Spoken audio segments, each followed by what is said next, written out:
Sandalwood ಕೇಸಕಿನ್ ಅವರ ಮನೆಯಲ್ಲಿ ಮದುವೆ ಸಂಭ್ರಮ ಕಳೆಗಟ್ಟಿದೆ. ಈಗಾಗ್ಲೇ ಅವ್ರ ಮನೆಯಲ್ಲಿ ಎಲ್ಲರೂ ಸಹ ಒಂದು ತುಂಬು ಸಂತೋಷದಿಂದ ಕ್ರೇಜಿ ಕ್ವೀನ್ ಅವರ ಒಂದು ತಮ್ಮ ರಾಣಾ ಅವರ ಮದುವೆಯನ್ನ ಕಣ್ತುಂಬ್ಕೊಳ್ಳೋದಕ್ಕೆ ಈಗಲೇ ವೇಟ್ ಮಾಡ್ತಿದ್ದಾರೆ. ಸದ್ಯ ಕ್ರೇಜಿ ಕ್ವೀನ್ ನಮ್ಮ ಬಾಸ್ ಟಿವಿ ಜೊತೆ ಜಾಯ್ನ್ ಆಗ್ತಾರೆ. ಮೇಡಮ್, ಮೊದಲನೇದಾಗಿ ನಮಸ್ತೆ, ಹೇಗಿದ್ದೀರಾ? ನಾನ್ ಚೆನ್ನಾಗಿದ್ದೀನಿ. ನೀನ್ ಹೆಂಗಿದ್ಯಾ? ನಾನು ಸೂಪರ್ ಆಗಿದ್ದೀನಿ ಮೇಡಮ್. ಆ ಕ್ರೇಜ್ ಅಂತೂ ಎಷ್ಟು ವರ್ಷಗಳಾದ್ರೂ ಎಷ್ಟೇ ದಶಕಗಳಾದ್ರೂ ಕೂಡ ಕಡಿಮೆ ಆಗಲ್ಲ. ಏನ್ ಹೇಳಕ್ ಇಷ್ಟಪಡ್ತೀರಾ? I am happy that you are saying this. ಖುಷಿ ಆಗುತ್ತೆ. ನಿಮ್ಮ ಮನೆಯಲ್ಲಿ ಎರಡೆರಡು ಸಂಭ್ರಮ, ಒಂದು ನಿಮ್ಮ ನೋಡ್ತಾ ಇದ್ರೆ ಒಂದು ಸಂಭ್ರಮ, ಅದ್ರ ಜೊತೆಗೆ ನಿಮ್ಮ ತಮ್ಮ ಮದುವೆ ಅಂತಂದ್ರೆ ಒಂದು ಪ್ರತಿಯೊಬ್ಬ ಅಕ್ಕ ಆಗಿದ್ರೆ ಇಷ್ಟು ದಿನ, ಈಗ ಅತ್ತಿಗೆಯಾಗಿ ಬಡ್ತಿ ಪಡಿತಾ ಇದ್ರೆ ಏನ್ ಹೇಳಕ್ ಇಷ್ಟಪಡ್ತೀರಾ? ಅದೆಲ್ಲ ಏನಿದೆ, ಅದೆಲ್ಲ I am happy that he is getting married. Most importantly ಅವನಿಗೆ ಒಂದು ಒಳ್ಳೆ ಲೈಫ್ ಪಾರ್ಟ್ನರ್ ಸಿಕ್ಕಿದ್ದಾರೆ. ಸೊ ನಂಗೆ ಅದ್ರ ಬಗ್ಗೆ ಖಂಡಿತವಾಗ್ಲೂ ತುಂಬಾ ಖುಷಿ ಇದೆ. ಅವ್ರಿಬ್ರಿಗೋಸ್ಕರ ತುಂಬಾ ಖುಷಿ. ಲವ್ ಮ್ಯಾರೇಜ್, ಅರೇಂಜ್ ಮ್ಯಾರೇಜ್ ಏನು ಅಂತ? ಮ್ಯಾರೇಜ್. ಇಬ್ರು been in love for 7 years ಅನ್ಸುತ್ತೆ. ಈಗ ಹೋಗಿ ಮನೆಯವ್ರಿಗೆ ಒಪ್ಸಿ ಮದ್ವೆ ಆಗ್ತಾರೆ. ಸೊ ಮದುವೆ ಅಂದ ತಕ್ಷಣ ಒಂದು ಸಂಪ್ರದಾಯ, ಲವ್ ಮ್ಯಾರೇಜ್ ಆಗಿರೋದ್ರಿಂದ ಅವ್ರದೇ ಆದಂತ ಕೆಲವೊಂದು ಸಂಪ್ರದಾಯಗಳಿರುತ್ತೆ, ನಿಮ್ದೇ ಆದಂತ ಒಂದು ಸಂಪ್ರದಾಯಗಳಿರುತ್ತೆ. ಸೊ ಯಾವ ರೀತಿ ಇರುತ್ತೆ, ಎಲ್ಲಿ ಮದುವೆ, ಯಾವಾಗ ಅಂತ? I think she is a Maharashtrian ಅನ್ಸುತ್ತೆ. ಬಟ್ ಐ ಥಿಂಕ್ ಟ್ರೆಡಿಷನಲಿ ಅವ್ರು ಹೆಂಗ್ ಮದ್ವೆ ಆಗ್ತದ್ರೆ ಆನೆಸ್ಟ್ಲಿ ನಾನು ಅದ್ರ ಬಗ್ಗೆ ಕೇಳಲಿಲ್ಲ. ಬಟ್ ಏನಂದ್ರೆ ಐ ಥಿಂಕ್ ಎಲ್ಲದನ್ನು ನೀಟಾಗಿ ಮಾಡ್ಕೊಂಡು ಹೋದ್ರೆ ಐ ಥಿಂಕ್ ದಟ್ಸ್ ಮ್ಯಾರೇಜೇ ಇಂಪಾರ್ಟೆಂಟ್ ಅಲ್ಲ. ಮ್ಯಾರೇಜ್ ಆದ್ಮೇಲೆ ಒಂದು ಜೀವನ ಬಹಳ ಇಂಪಾರ್ಟೆಂಟ್ ಆಗುತ್ತೆ. ಜೊತೆಲಿ ಒಂದು ಹೊಂದಾಣಿಕೆಯಿಂದ ಬಾಳ್ಕೊಂಡು ಹೋಗೋದು ಬಹಳ ಇಂಪಾರ್ಟೆಂಟ್ ಆಗುತ್ತೆ ನನ್ನ ಪ್ರಕಾರ. ಸೊ ಅದನ್ನ ಅವ್ರು ಅಚ್ಚುಕಟ್ಟಾಗಿ ಮಾಡಿದ್ರೆ I be very happy.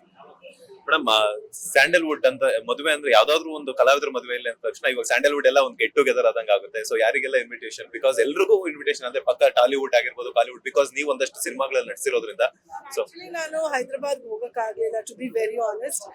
But ನನ್ನ ಫ್ರೆಂಡ್ಸ್ ಅನ್ನ ನಾನು ಫೋನಲ್ಲಿ ಆಬ್ವಿಯಸ್ಲಿ ಇನ್ವೈಟ್ ಮಾಡಿದ್ದೀನಿ. I have spoken to Puri, Jagapathi and all of dum.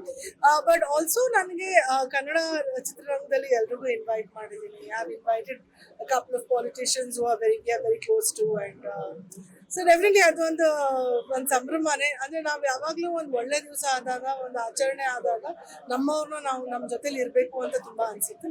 So obviously ನನಗೆ close and near dear once ಗೆ ಡೆಫಿನೆಟ್ಲಿ ಮೇಡಮ್, ಅಕ್ಕ ಅಂದ್ರೆ ತಮ್ಮನ ಒಂದು ಎರಡನೇ ತಾಯಿ ಅಂತ ಕೇಳ್ಬಿಡ್ತಾರೆ. ಸೊ ನೀವು ಎಲ್ಲ ಹೇಳ್ತಿರ್ತಾರ, ಬಿಕಾಸ್ ನನ್ನ ತಮ್ಮನ್ಗೆ ಇಂಥದ್ದೇ ಹುಡುಗಿ ಬೇಕು, ಈ ತರನೇ ಕ್ವಾಲಿಟೀಸ್ ಬೇಕಾಗುತ್ತೆ ಅಂತ?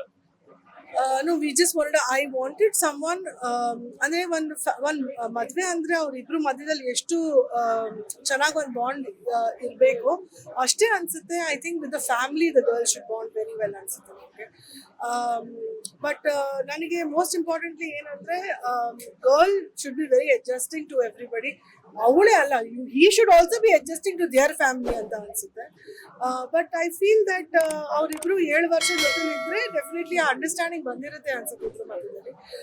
ಸೊ ನಾನು ಹೇಳ್ದಂಗೆ ಮದ್ವೆ ಆಗೋದು, ಮನೆಯವ್ರಿಗೆ ಒಪ್ಸೋದು ಬಹಳ ದೊಡ್ಡ ವಿಚಾರ ಅಲ್ಲ.